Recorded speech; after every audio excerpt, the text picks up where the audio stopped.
सभी को नमस्कार। Good evening ladies and gentleman, आप सभी का स्वागत है करियरविल ऐप पर। मैं आप सभी का गोपाल वर्मा। गुड इवनिंग मेरे प्यारे साथी, सभी को नमस्कार। Good evening, good evening Vikas, Arvind, Ravikant, Palak, Amita, Kunwar, Abhilasha Sharma. Good evening.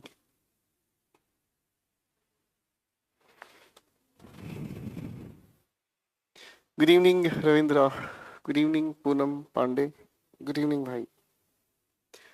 आप सभी को नमस्कार, आप सभी का स्वागत है करियरविल की इस प्यारी सी मंच पर। और हम सब जुड़े, पढ़ें, मेहनत करें।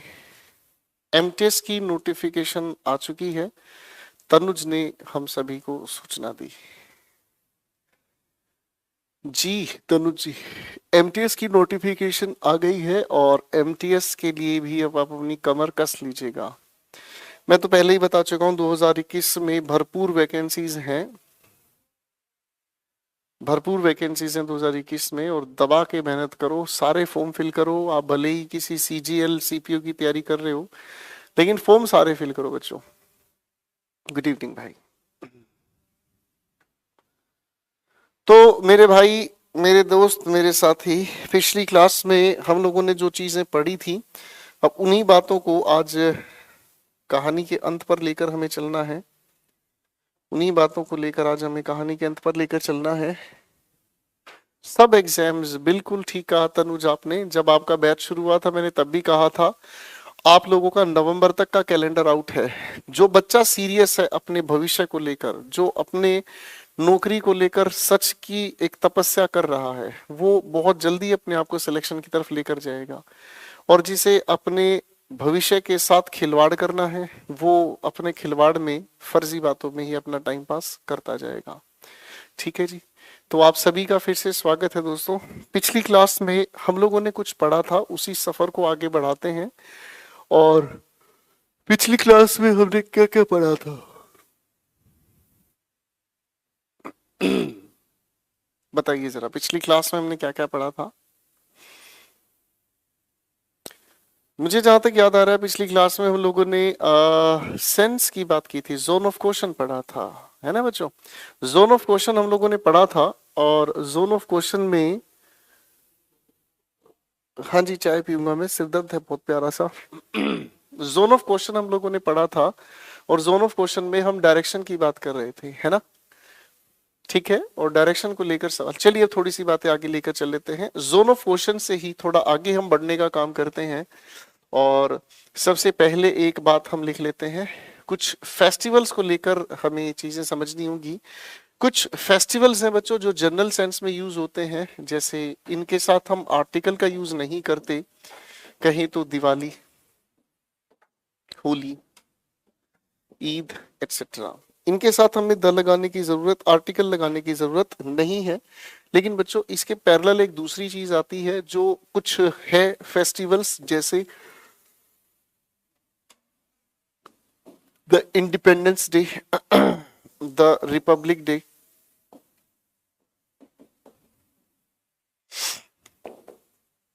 The good Friday. बच्चों गुड फ्राइडे वो दिन है जिस दिन जीसस क्राइस्ट को क्रूसिफाई किया गया था। ठीक है जी, जिस पर जीसस क्राइस्ट को क्रूसिफाई किया गया था, द गुड फ्राइडे इसे हम कहते हैं। The Easter Sunday. ठीक है जी, ये हमारे वो त्योहार हैं जिनके साथ हम आर्टिकल द का यूज करते हैं। ठीक है जी। The children's day. ठीक है भाई, ये हमारे सभी के सभी वो दिन हैं जो स्पेसिफिक है, आर्टिकल द का इनके साथ हम यूज करते हैं। ठीक है, चलो एक बात हो गई हमारी। इसी बातचीत के साथ हमें एक और चीज समझनी होगी, जिसे हम कहते हैं, जिसे हम कहते हैं, एक और चीज की अगर हम बात करते हैं दोस्तों, तो इस दूसरी बातचीत को हम कहते हैं डिसीज। बीमारियां भी कुछ इसी प्रकार की हैं। कुछ जनरल बीमारियां हैं जो होती हैं, आती हैं, चली आ जाती हैं। बीमारियों का क्या कहा जा सकता है? जैसे अगर हम कहें फीवर, कफ, कोल्ड, या फिर अगर हम कहें इचिंग एटसेट्रा, ये सभी की सभी हमारी एक जनरल कैटेगरी में है। ठीक है। फिर कुछ ऐसी भी बीमारियां होती हैं, जिनके साथ हम आर्टिकल द यूज करते हैं। जैसे आप लोगों ने देखा कोविड-19, ठीक है जी। आप लोगों ने देखा मीजल्स, मम्प्स, द डेंगी। इसकी प्रोनाउंसिएशन पर ध्यान दीजिएगा, it's dinghy, don't say dengue, it's dinghy. इसके अलावा और कोई बीमारी का नाम हम अगर लिखते हैं तो और बीमारियों का जिक्र हम लेकर चल लेते हैं। द फ्लू, ठीक है जी। इन सभी की अगर हम बात करते हैं तो ये बीमारियां होती हैं या तो एपिडेमिक, या फिर ये बीमारियां होती हैं आपकी एंडेमिक। ठीक है जी। तो इन बीमारियों का हम जिक्र करते हैं, ठीक है ना। तो इनके साथ खास स्पेसिफिक द यूज होता है। आपका एग्जाम ओरिएंटेड है ये स्पेसिफिक बातें, ठीक है बेटा। तो एक बार इन्हें देख लीजिएगा, फिर आगे लेके चल लेते हैं।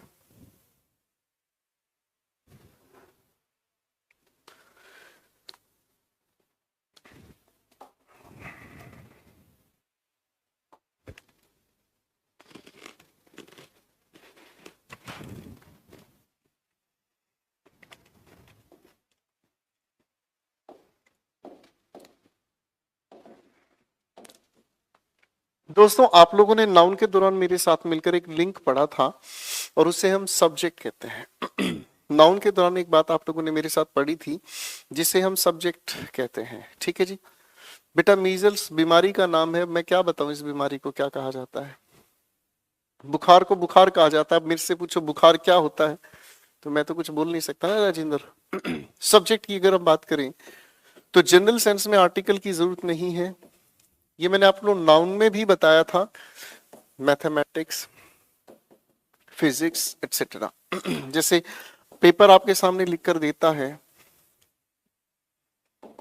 मैथमेटिक्स इज आर इंटरेस्टिंग, ठीक है जी। अगर यही चीज मैं कहने का काम करता हूं, mathematics of Yadav sir is are excellent.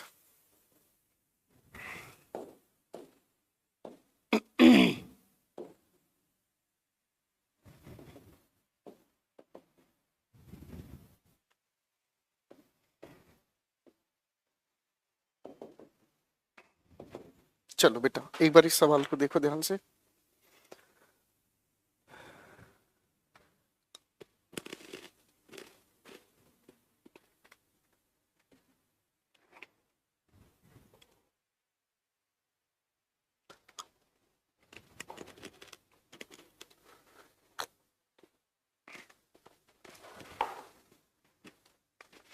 तीन सवाल लिखे हैं बेटा, एक बार इन तीनों में ध्यान से देखो।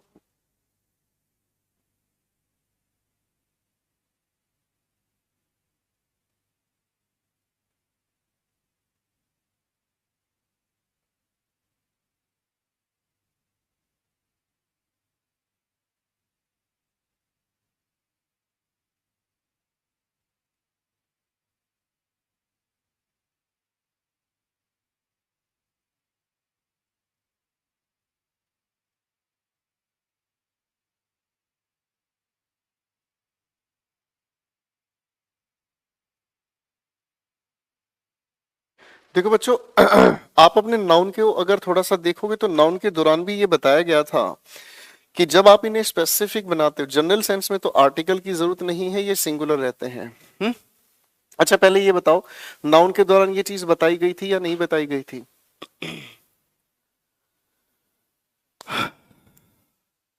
नाउन पढ़ाया आप लोगों को? नाउन के नोट्स खोल के देखना, नाउन के नोट्स में ये चीज बताई गई थी कि अगर आप किसी भी सब्जेक्ट को किसी भी इंसान के साथ जोड़ देते हो तो बेटा उसका मीनिंग भी बदल जाता है और उसका बिहेवियर भी बदल जाता है। तो अब मैथमेटिक्स को अगर हम लोगों ने यादव सर के साथ जोड़ दिया है तो इस मैथमेटिक्स का मीनिंग निकल जाता है कुछ और और इसे हम कहते हैं कैलकुलेशंस। ऐसी स्थिति में हम आर्टिकल द लगाकर और इसके मीनिंग को भी प्लूरल बनाकर चलते हैं। ठीक है जी, अगले सवाल को देखते हैं। हिज इकोनॉमिक्स, अब किसी और इंसान के साथ इकोनॉमिक्स को जोड़ा गया है तो इसका मतलब समझ में आता है मनी मैनेजमेंट स्किल्स। इस तरीके की बातचीत में इसका मीनिंग भी प्लूरल रहता है और इसके साथ आने वाली हेल्पिंग वर्ब भी प्लूरल रहती है। ये चीज आप लोगों ने पढ़ी है, ठीक है, ये चीज आप लोगों ने पढ़ी है और ये बातें हम लोगों ने नाउन के दौरान बताया था। ठीक है भाई, अब आओ बेटा थोड़ा आगे लेके चल लेते हैं। ये हमारी बड़ी जनरल सी बात है, इन चीजों में इतना ज्यादा उलझन नहीं थी। अब हम जो बात करना चाहेंगे वो एक नई बातचीत आ रही है, इसे हम कहते हैं मीनिंग वर्सेस आर्टिकल्स। भाई इस बात को बहुत बहुत बहुत ज्यादा ध्यान से देखिएगा क्योंकि ये आर्टिकल्स की परम अवस्था है। ये आर्टिकल्स की एक सबसे बेहतरीन और सबसे इंपॉर्टेंट दायरे पर हम लेकर चलेंगे। आपको ध्यान से सुनना और ध्यान से समझना। एक काम करते हैं, बेसिक तैयार करते हैं, ठीक है ना जी।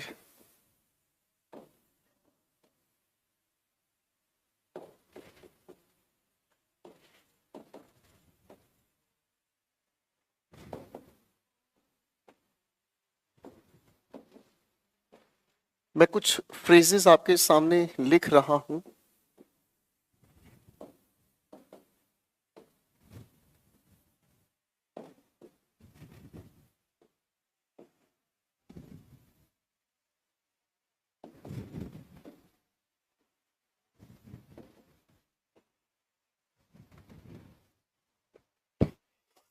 मैंने आपके सामने तीन तीन छह फ्रेजेस लिखे। इन्हें ध्यान से पढ़कर मुझे सोच समझकर मेरे बच्चों ये बताएंगे आप लोग कि आपके हिसाब से इनमें से कौन से सही हैं और कौन से गलत हैं।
बनाओ बनाओ बनाओ, शाबाश।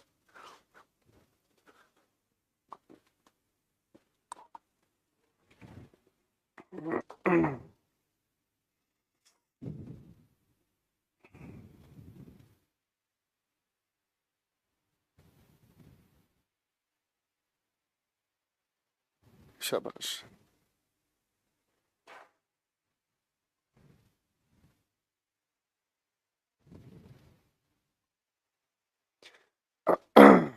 मैं देख रहा हूं आप लोगों की कितनी खोज करनी है।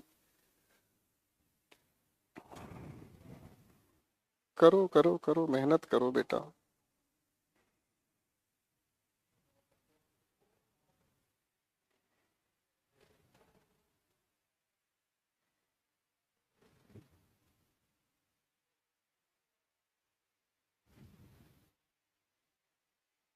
बना लिए भाई?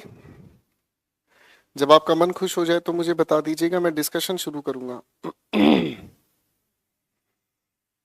जब आपका मन खुश हो जाए बता दीजिएगा, तब डिस्कशन शुरू करूंगा।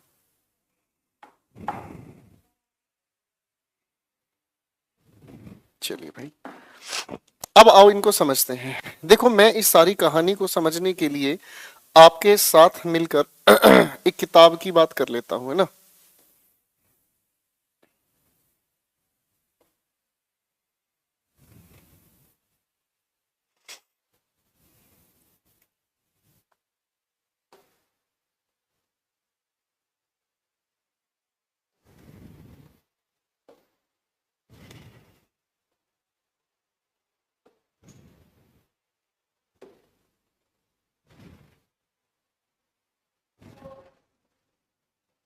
कहाँ गई? आ गई।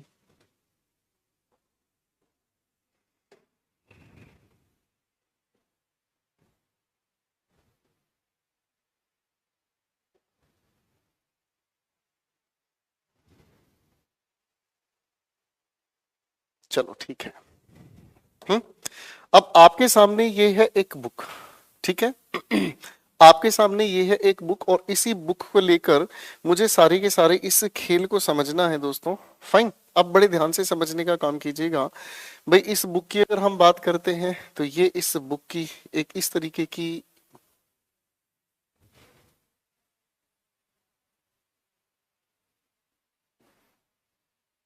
ठीक है भाई।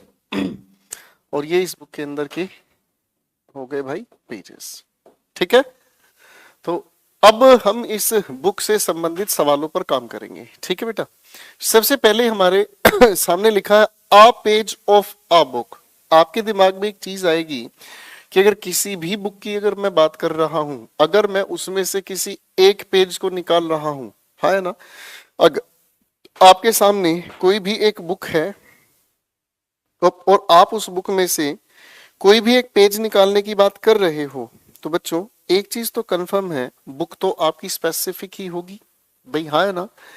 बुक आपकी स्पेसिफिक होगी, तो यहाँ आर्टिकल ए लगाना बिल्कुल ठीक नहीं है।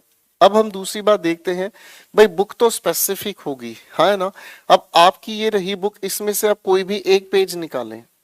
आपके सामने ये जो बुक है दोस्तों, आप उस बुक में से कोई भी एक पेज अगर निकालें, तो पेज तो कोई भी हो सकता है। इसका मतलब इस बुक में से कोई भी एक पेज निकाला जा सकता है, ये कहना ग्रामेटिकली सही होगा। सवाल नंबर 3 की बात करते हैं हम, तो भाई बुक तो स्पेसिफिक होगी, क्या किसी बुक में सिर्फ एक ही पेज हो सकता है? मुझे यस या नो से आंसर बताओ। क्या किसी बुक में सिर्फ एक ही स्पेसिफिक पेज हो सकता है भाई? तो आप कहोगे नहीं सर, ऐसा तो संभव नहीं है। बुक के अंदर एक पेज हो, जनरल तो हो सकता है, जैसे आप कोई भी बुक है खुद खोलो, कोई भी एक पेज आपने उसमें से पकड़ लिया। बचपन में ऐसा खेल खेलते थे, याद है आप लोगों को? बचपन में ऐसा खेल खेलते थे, हम बुक को यूं बार बार फ्लिप करते थे, खोलते थे, ये पेज तेरा, ये पेज मेरा, यहाँ से काम करते हैं, आर्टिकल्स को काउंट करेंगे, बचपन के खेल हुआ करते थे, है ना जी। तो बुक के अंदर एक पेज तो होना संभव नहीं है। इस हिसाब से अगर हम देखते हैं, भाई बुक तो स्पेसिफिक है, इसके अंदर जितने भी पेजेस हैं सब के सब स्पेसिफिक ही होंगे। मैंने आपके सामने द इंग्लिश एक्यूमेन दिखाई। अब इस बुक के अंदर जितने भी पेजेस हैं, वो सभी के सभी पेजेस क्या है, अपने आप में स्पेसिफिक ही है, तो हाँ या ना। अब इस हिसाब से अगर देखें तो भाई साहब ये भी अपने आप में बिल्कुल ठीक हो गई बात। अब इन दो चीजों को ध्यान से देखते हैं। ये आपके सामने बुक है ना जी। इस बुक का जो कवर होगा, वो बुक का कवर एक ही होगा और स्पेसिफिक होगा। तो इन दोनों में से आप कौन सी बातचीत को ठीक मानेंगे, पहले आप बताओ बेटा। इन दोनों में से आप कौन सी बात को ठीक मानोगे बेटा, ये बताओ।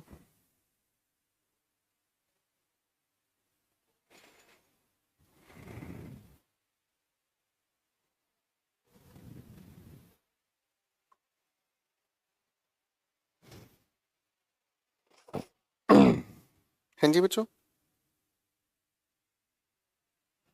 नवीन ऐसे मत लिखो, लास्ट वाले को नहीं, पूरा लिखो बेटा।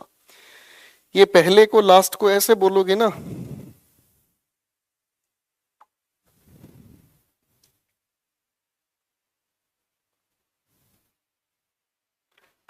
हाँ, जब आप पूरा लिखते हो ना, तो इससे आप लोगों की अंडरस्टैंडिंग तैयार होती है। अब ध्यान से समझना भाई साहब, कोई भी हमारे पास किताब है वो तो स्पेसिफिक होगी, यहाँ पर आर्टिकल द लिखने की कोई दिक्कत नहीं है।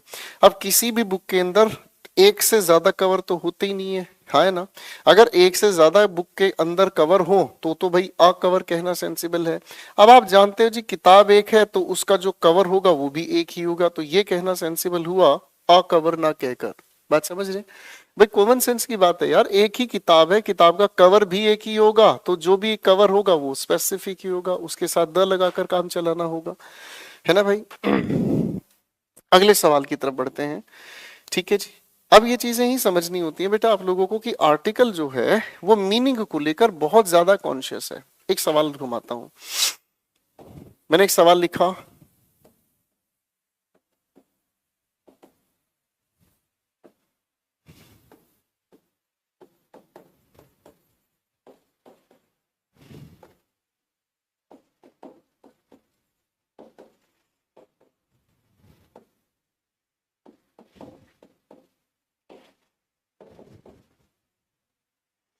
मैंने आपके सामने पहले इस सेंटेंस को लिखा है, सिर्फ इसी को पढ़कर देखो। ही फॉरगॉट हिज कीज, क्या ये कहना सही है? हैं जी, है बच्चों? है भाई, क्या ये कहना सही है? He forgot his keys. Kumkum ने कहा no sir. Abhishank yes sir. Kunwar yes sir. कोई नो, कोई यस, कोई नो, कोई यस। ठीक है जी, हाँ भाई। अच्छा एक बात बताओ, क्या मेरी कोई चाबी हो सकती है? सोच कर बताओ बेटा, दिमाग लगाओ, क्या मेरी कोई चाबी हो सकती है? अगर आप कहते हो हाँ सर आपकी चाबी हो सकती है, तो फिर ये भी बता दो वो चाबी मैं लगाऊंगा कहां?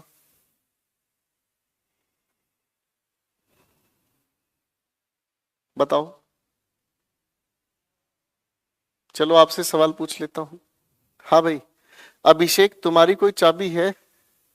अगर तुम्हारी कोई चाबी है तो ये बताओ कि तुम्हारी चाबी हम लगाएं कहां पर, तो आप बहुत देर तक समझ पाओगे कि कहाँ लगाई जा सकती है चाबी। चाबी लगाई जाए या नहीं लगाई जाए, आप इस चीज पे उलझन में पड़ोगे, तो ये बदतमीजी हो गई। बात समझ में आ रही है? इसका मतलब ये समझ में आ रहा है कि भैया ही फॉरगॉट हिज कीज नहीं, यहां पर हमें लिखना पड़ेगा क्या चीज? The keys. ठीक है जी, और उसके ठीक बाद आगे हमें लिखना पड़ेगा क्या चीज? ये लिख डाला मैंने। क्या यहां पर हिज लिखा जा सकता है? दिमाग लगाओ।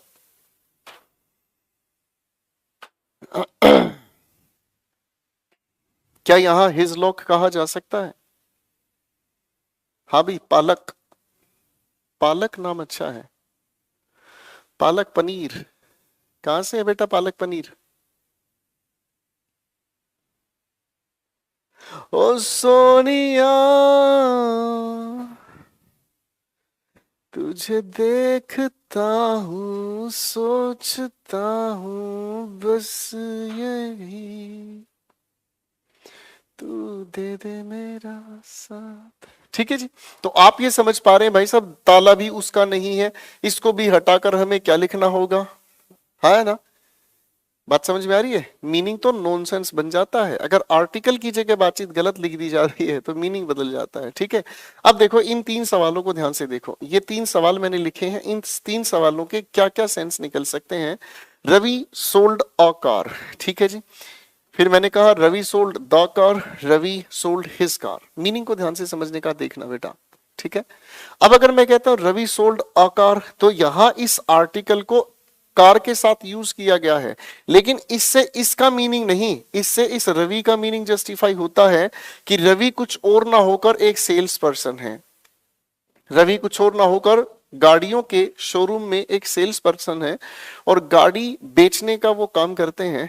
ठीक है, गाड़ी बेचने का वो काम करते हैं, तो भैया रवि नाम का एक इंसान है, रवि नाम का इंसान है जिसने एक गाड़ी बेची। ठीक है, ठीक है भाई कुशीनगर। तो रवि नाम का एक इंसान है, उसने एक गाड़ी बेची है, सेल्स पर्सन हम लोग इसी तरीके से बात करते हैं। अब आती है बात रवि सोल्ड द कार, है जी।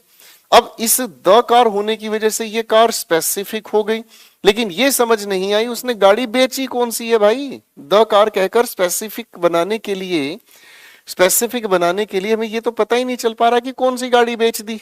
हाँ है ना। तो इसका मतलब इस लिखी हुई बातचीत का मीनिंग बिल्कुल गलत निकलता है, क्योंकि स्पेसिफिक बनाया नहीं जा रहा। आपने कहा रवि सोल्ड हिज कार, बिल्कुल ठीक है, यानी कि जिस रवि की हम बात कर रहे हैं वो इस कार का कोई और नहीं है, ऑनर है, तो ये भी अपने आप में ठीक है। तो जब आर्टिकल का आप यूज करते हो बच्चों, तो आर्टिकल आपके लिखे हुए सेंटेंस के किसी भी मीनिंग को बदल सकता है। ठीक है जी, बात समझ में आ रही है? ठीक है जी, बात समझ में आ रही है? चलिए, छोटी छोटी चीजें अर्थ को बदलने की क्षमता रखती हैं। ठीक है जी। आप लोगों ने नाउन पढ़ा मेरे साथ, हाँ या ना? आप लोगों ने नाउन पढ़ा मेरे सामने मेरे साथ। तो भाई इस तरीके का एक सवाल लिखा हुआ मिलता था, ध्यान से देखकर बताओ बेटा, क्या ये कहना सही है? इसी के जैसा एक और सवाल पूछ लेता हूं, क्या ये दोनों कहने सही हैं? अगर ये दोनों कहने सही हैं या नहीं है, तो फिर एक बार देखो, फिर मैं आप लोगों को घुमा के लाता हूं छोटी सी बात पर।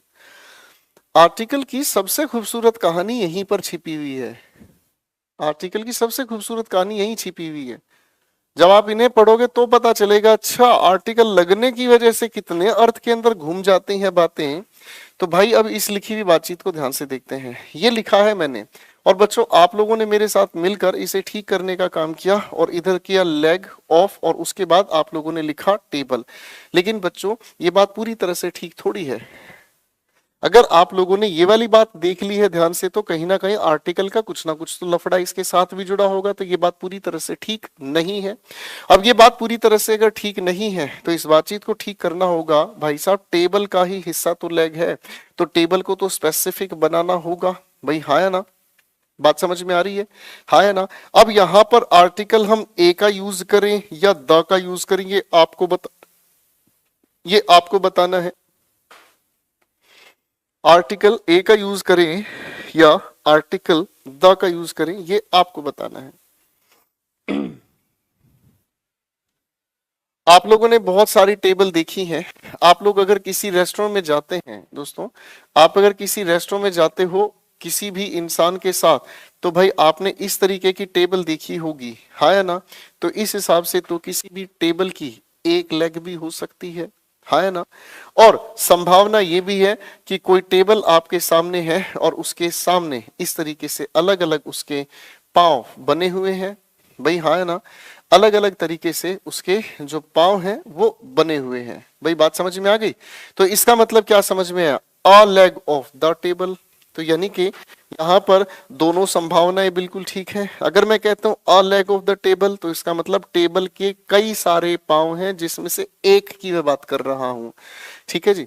और the leg of the table का मतलब टेबल के अंदर एक ही पांव है, उसी की मैं बात कर रहा हूं, हाँ है ना? तो अगर ये वाली बात आपको समझ आ गई है, तो बेटा इसको करेक्ट करके दिखाओ with proper use of article. Tables legs, इसे ठीक ढंग से सोचकर बताओ, इसके लिए क्या आर्टिकल यूज करोगे?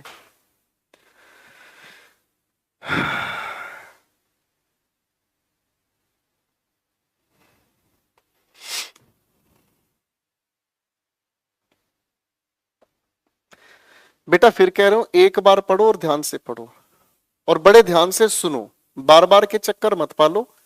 एक बार पढ़ो, बड़े ध्यान से पढ़ो। जिसका ध्यान पढ़ाई में नहीं है वो अपनी वीडियो को रिवर्स में देख ले, बार बार रिवर्स कर ले, आराम से समझ ले। क्योंकि किसी एक की नालायकी की वजह से पूरे बैच को परेशानी झेलनी पड़ती है, वो बिल्कुल ही गलत बात है।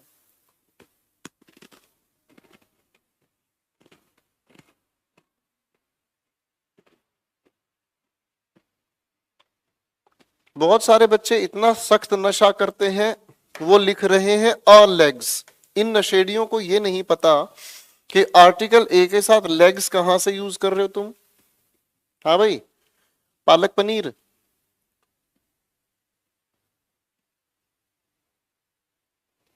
तुम्हें लिखने से पहले होश है या नहीं है? सोनू लिख रहा अ लेग्स।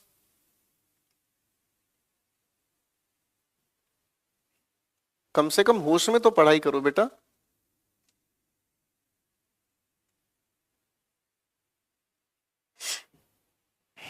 तो जब आप इसको ठीक करने की बात कर रहे हो, तो सबसे पहले तो ये बात हमें समझ में आती है कि इधर हमने लेग्स कर दिया, इधर ऑफ कर दिया और इधर टेबल कर दिया। और इस बात में दो राय नहीं है कि जब टेबल के ही हिस्से की हम बात कर रहे हैं तो टेबल तो स्पेसिफिक बनेगी।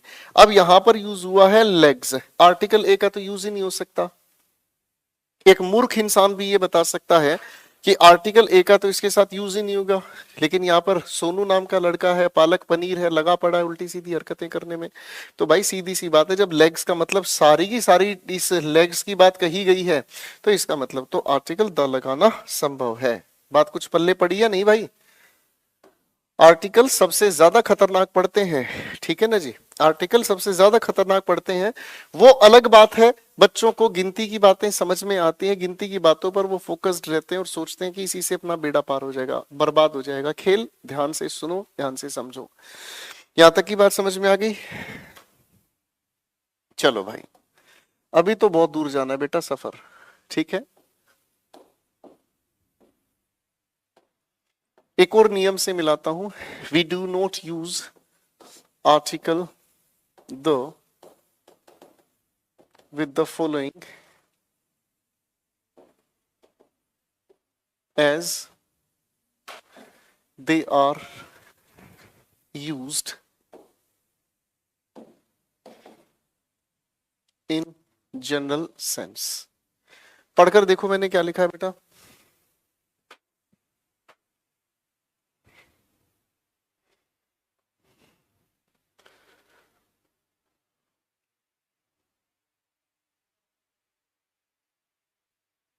जो मैंने लिखा है एक बार इसे ध्यान से पढ़कर देखो बेटा।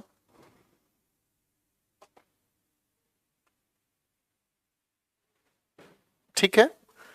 अब हम जिन कैटेगरीज को थोड़ा थोड़ा बांट के देखेंगे तो इनके साथ आर्टिकल द का यूज करने की जरूरत नहीं है। क्यों?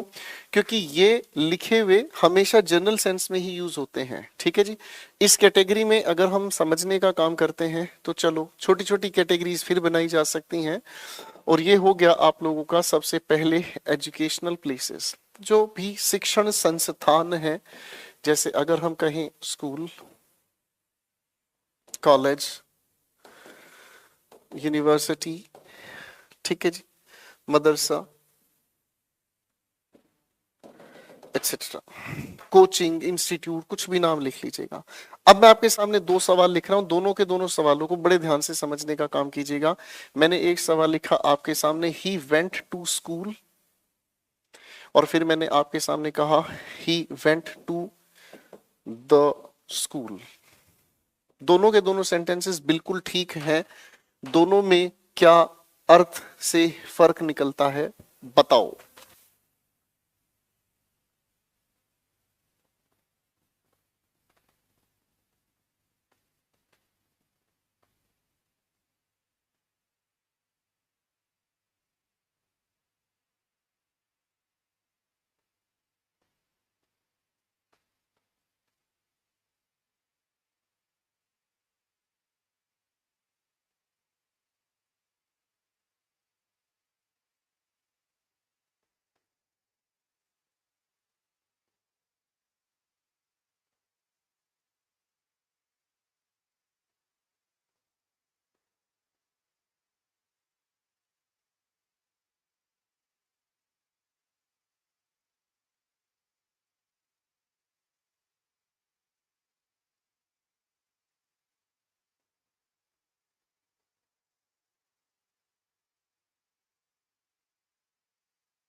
अब इन दोनों की दोनों बातों के फर्क को ध्यान से समझो बच्चों, क्या कहना चाहता है। सेंटेंस वन को देखो ध्यान से।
चलिए भाई, अब हम देखें, चीजों को समझने का काम करें।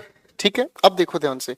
आर्टिकल एक ऐसी चीज होती है इस तरीके के सेंटेंसेस में, एक छोटी सी बात को ध्यान से समझना। क्या बचपन में आपके परिवार में एक घटना घटी होगी? बचपन में देखो, मम्मी है, पापा हैं, आप हैं, भाई हैं, बहन है, मान लीजिए। तो कभी ऐसी स्थिति हुई होगी कि पापा को बहुत ज्यादा गुस्सा आया होगा, ठीक है, और पापा को गुस्सा आया और पापा ने इस बच्चे को दबा के पिटाई कर दी, है ना? इस बच्चे को पेल दिया भाई, खूब मारे इसको। इसके मारते ही ये जो बच्चे हैं ना हमारे, ये बच्चे आराम से बैठ जाते थे कोने में, बेटे अगला नंबर मेरा है। क्या कभी ऐसा हुआ है आपके साथ? भाई हमारे साथ ऐसा जरूर हुआ है। हमारे साथ ऐसा जरूर हुआ है कि पापा के गुस्से के हत्थे कोई भी एक भाई या बहन चढ़ जाता, बाकी सारे के सारे आराम से कोने में दुबक के बैठ जाते थे, बेटे अगला नंबर मेरा है, हमें भी खिला दो। ठीक है, होता था ना ऐसा? बिल्कुल ऐसा ही होता था। देखो सारे बच्चे कह रहे बिल्कुल ऐसा ही होता था, और बहुत बार हुआ है, ऐसा ही होता था। आर्टिकल के साथ भी यही बीमारी है। क्या बीमारी है? ये लगता किसी और को है और असर किसी और पर होता है। क्वेश्चन पर ध्यान से देखने का काम कीजिएगा, ठीक है जी। अब ध्यान से देखो भाई, क्वेश्चन नंबर 1 पर देखते हैं। ही वेंट टू स्कूल, जैसे ही आपने कहा he went to school, school से पहले आर्टिकल नहीं, तो स्कूल का जनरल पर्पस ये समझ आया कि ये जो ही है ये कुछ और नहीं है, ये एक स्टूडेंट है। ये ही कुछ और नहीं, एक स्टूडेंट है, और एक स्टूडेंट का स्कूल में जाने का एक जनरल पर्पस होता है शिक्षा ग्रहण करना। ठीक है, जैसे ही आप लोगों ने यहां पर आर्टिकल द का यूज किया, तो इसका जनरल पर्पस ना होकर स्पेसिफिक हो गया। अब ये जो ही है वो स्कूल में पढ़ने के लिए नहीं जा रहा है, ये ही हो सकता है किसी का भाई हो, किसी का पिता हो, किसी का गार्जियन हो। बात समझ में आ रहा है? लेकिन ये स्टूडेंट नहीं है, पर है इनके अलावा कोई और। लगा आर्टिकल इनके साथ है, मीनिंग बदल गया किसी और का। एक बार फिर से आपको एक सवाल देता हूं, ठीक है ना जी? दूसरी कैटेगरी बनाकर देते हैं सवाल आपको। दिमाग लगाना बेटा, बहुत प्यारी चीजें हैं ये, ठीक है ना? इसके अलावा एक दूसरी कैटेगरी हम बना सकते हैं, पब्लिक प्लेसेस। पब्लिक प्लेसेस में भी यही हाल है जी। जैसे अगर हम कहें पार्क, मार्केट, गार्डन,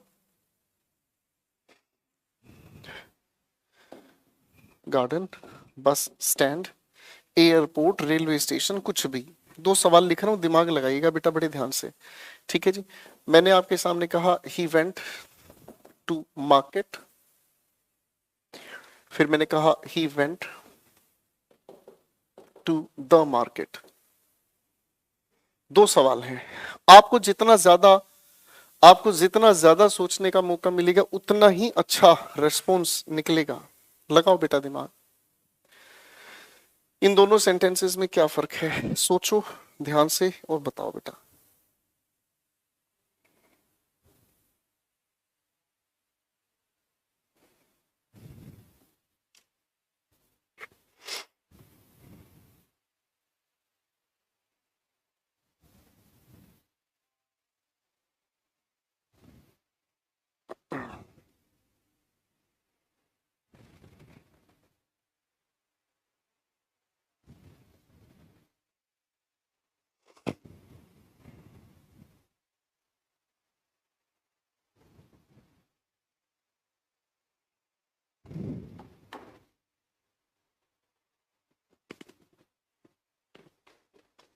सर इस रघुराज को ब्लॉक करना, जो ये लिख रहा है दिल्ली में बारिश हो रही है आज। यहाँ सवाल पढ़ाने पर दिमाग लगा रहे हैं, इसकी बारिश निकल रही है।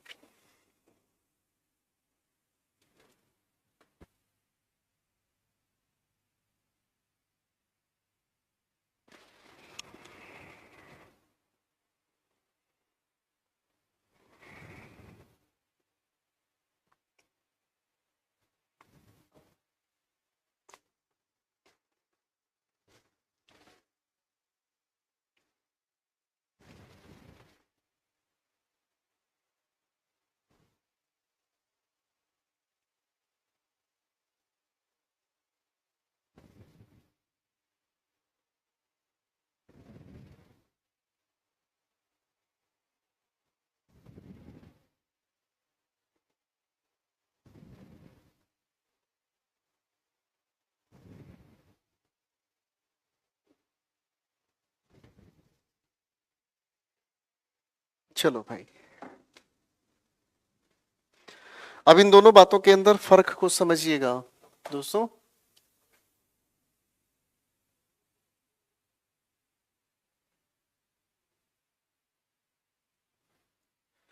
अब देखो, आप लोगों ने मीनिंग समझना शुरू किया, ध्यान से देखेंगे, बड़े प्यार से समझेंगे।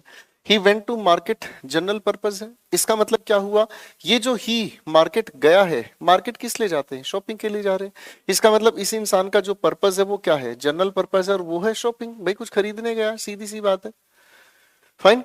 लेकिन अगर इस लिखी हुई बातचीत को हम कहते हैं he went to the market, तो ये जनरल पर्पस ना होकर स्पेसिफिक पर्पस हुआ। इसका मतलब ये समझ में आया, ये इंसान मार्केट शॉपिंग के लिए नहीं गया है, ये इंसान किसी के साथ मिलने के लिए गया है। हाँ, है ना? हो सकता है कभी कभी लोग मार्केट की तरफ घूमते फिरते भी निकल जाते हैं। फर्क समझ में आ गया भाई? हाँ या ना? फर्क समझ में आ गया भाई? एक और सवाल लिखता हूं इसी बेसिस पर।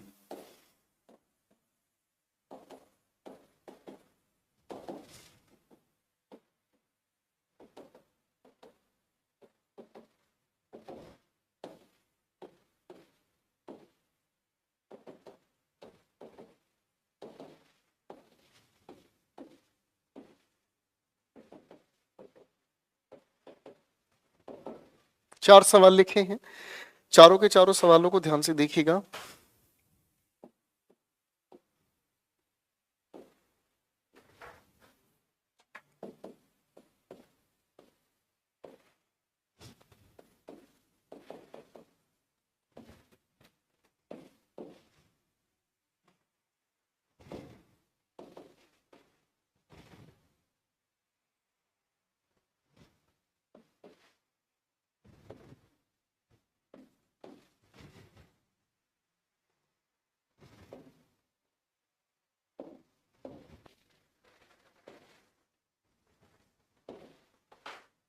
दिमाग लगाओ बच्चों।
दोनों बातों को ध्यान से समझने का काम करते हैं बेटा।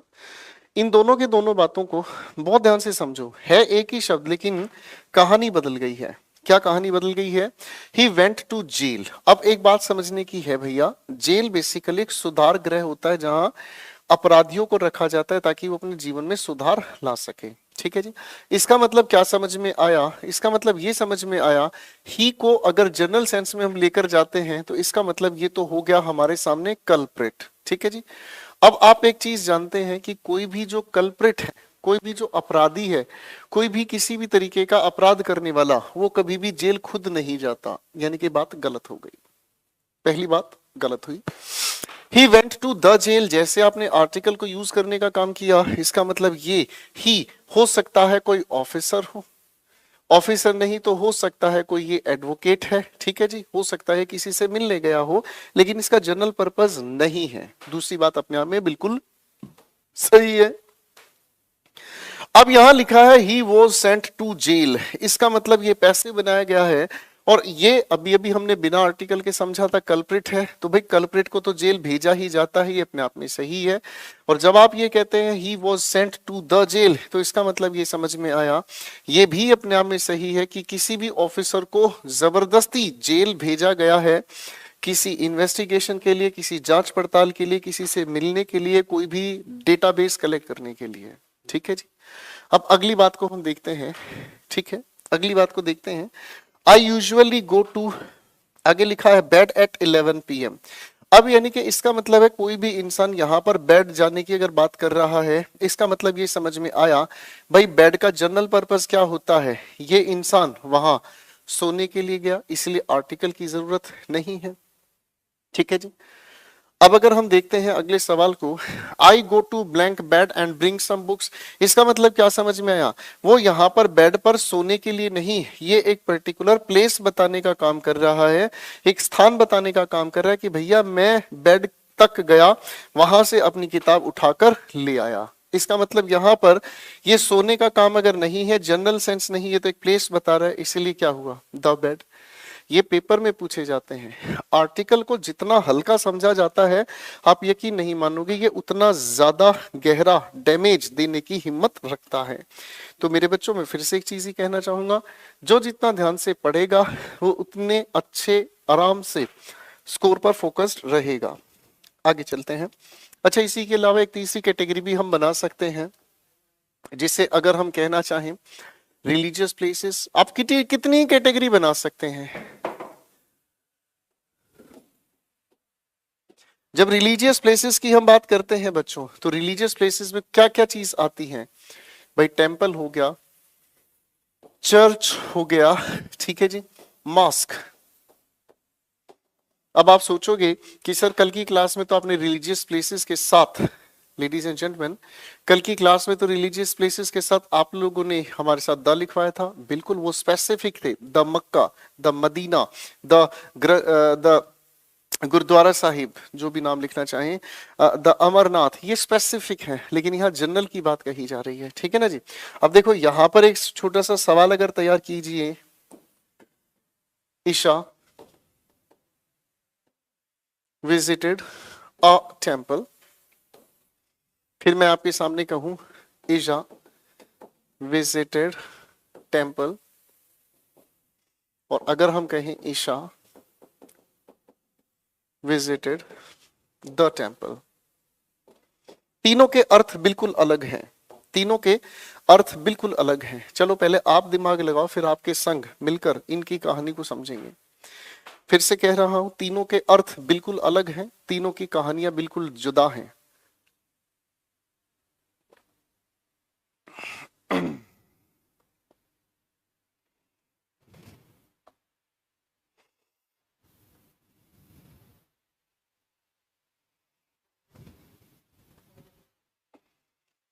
तीनों पे दिमाग लगाओ बेटा।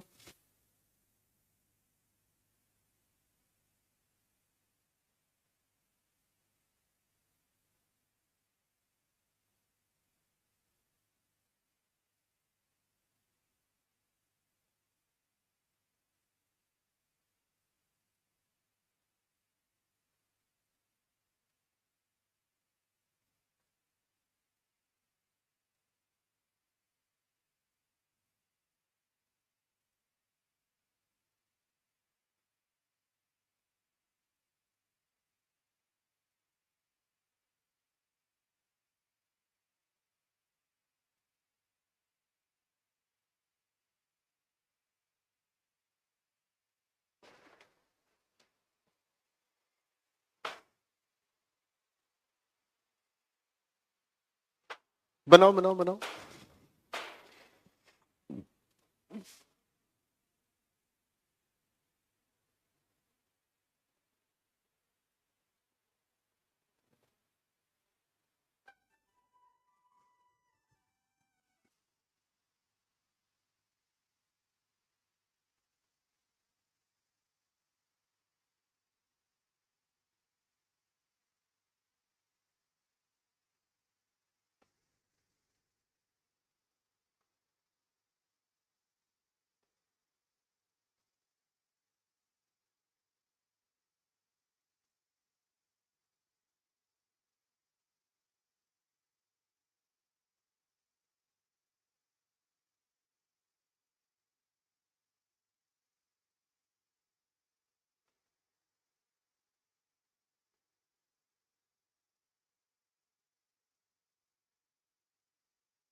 ये बिल्कुल सिंपल सी बात हो गई है। अब आप इस तीनों के अर्थ को समझने का काम करें। आपने कहा ईशा विजिटेड आर्ट टेम्पल, ठीक है ना जी।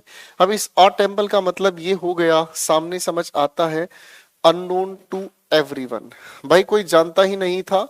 भाई ईशा नाम का कोई बच्चा है, वो जा रहा था, एक टेम्पल उसने देखा, उसने सोचा कि चलो ठीक है टेम्पल। बस अभी छुट्टी कर रहा हूँ, मुझे पता है आज आप रीजनिंग के कंटेस्ट के लिए प्रेरित हैं, बस 1 मिनट में मैं आपकी क्लास छोड़ रहा हूँ, टेंशन नहीं लेने का। ईशा विजिटेड टेम्पल, इसका मतलब क्या हुआ, ये उस इंसान के लिए एक तरीके का रूटीन एक्शन है, वो एक ही टेम्पल बार बार जाती है पूजा पाठ के लिए। द टेम्पल की अगर हम बात कर रहे हैं तो इसका मतलब समझ में आता है कि टेम्पल वो पूजा पाठ के लिए नहीं, मीटिंग प्लेस की तरह से यूज कर रहा है। ठीक है जी, तो आज की बात यहीं तक पढ़ो और आप सभी को बहुत बहुत सारा बेस्ट ऑफ लक अपने रीजनिंग के कंटेस्ट के लिए। हम भी चाहते हैं आप अपनी पढ़ाई के साथ साथ थोड़ा माल पानी कमाओ। Thank you so much ladies and gentleman, और आपको फिर से best of luck, best wishes. सोमवार को हमारी मुलाकात होगी और सोमवार को हम लोग आर्टिकल्स की प्रैक्टिस पर आपको जोड़ेंगे। Thank you so much, good night, take care, मस्त रहें।